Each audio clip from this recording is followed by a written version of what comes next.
When Tarsier Studios announced they were stepping away from the Little Nightmares series, I had two immediate thoughts. One, respect, bold move.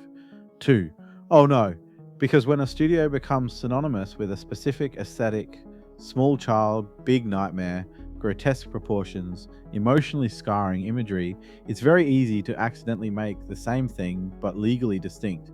And when Reanimal was revealed, two masked kids, grim world, body horror, heavy atmosphere, I braced myself, but after finishing Reanimal's 6-hour campaign, I can confidently say this isn't a studio trying to copy its homework from a previous year. This is Tarsier Unchained. This is darker, more grounded, more aggressive in its themes, and somehow even more uncomfortable. So let's break it down. First things first. Yes, Reanimal will feel familiar. You control two masked siblings, the boy and the girl, navigating a hostile world in search of their missing friends. Immediately, you get that signature Tarsier sense of scale. You are small, the world is massive. Everything around you looks like it could squash you by accident, or on purpose. The core gameplay loop revolves around co op puzzle platforming. You can play with a second player or rely on an AI companion. Either way, the game is built around cooperation. Early on, you'll encounter a puzzle where one sibling holds a switch to stop a giant rotating cylinder while the other runs across it at the perfect moment to drop a plank and create a bridge. It's simple, it's clean, it's effective, and it communicates something important. Survival here isn't about brute force, it's about timing, coordination, and hoping neither of you panics under pressure, which, by the way, you will. Where Reanimal starts separating itself is in how interactive the world feels. In Tarsier's previous work, you were mostly reacting, hiding, running, climbing.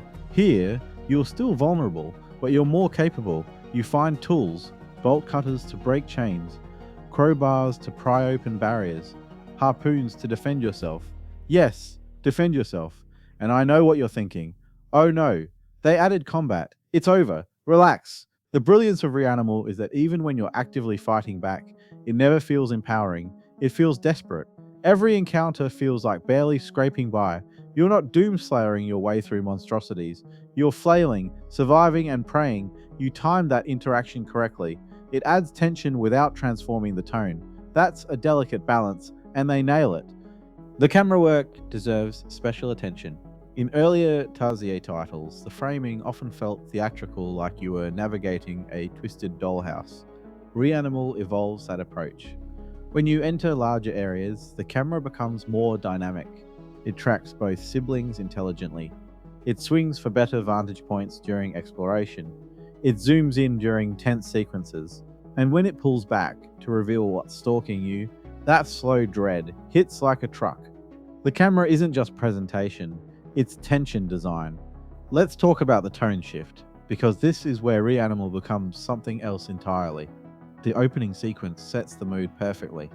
You're rowing a small wooden boat toward a towering cliff, ocean behind you, unknown ahead. It's quiet, oppressive, inevitable. There's something deeply unsettling about how grounded everything feels. That's the big evolution here. Reanimal trades surreal exaggeration for realism. Gone are the warped, exaggerated interiors stacked with impossible furniture. Gone is that overt nightmare logic. Instead, you get concrete, rusted metal, mud, fog, industrial decay, endless ocean. It feels plausible. And that plausibility makes it worse. About an hour into my playthrough, I had this realization. This world doesn't feel like it hates me. It just doesn't care. And that indifference, that's terrifying.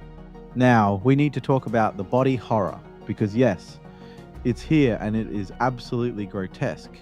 Tarsier has always been strong in creature design, but Reanimal pushes it further, particularly by incorporating animals into the monstrous equation.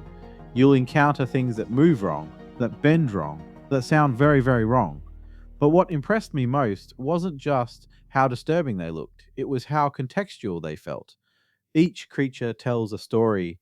Where you find them matters, how they behave matters, what they're fused with matters. You start piecing together the history of this world through its abominations. And spoiler, it's not a happy history. These aren't random monsters for shock value. They feel like consequences, like symptoms of something systemic, which ties directly into the game's core theme, cycles of violence. Reanimal is about cruelty. Small acts, large scale devastation. How violence ripples outward and mutates everything it touches, humans and animals alike. What starts as a relatively contained journey slowly expands in scope. The horror escalates, the implications widen. By the end, the scale feels overwhelming, and yet, strangely inevitable. It left me with questions. The good kind, the I need to replay this and see what I missed kind, which I did, because I'm emotionally stable like that.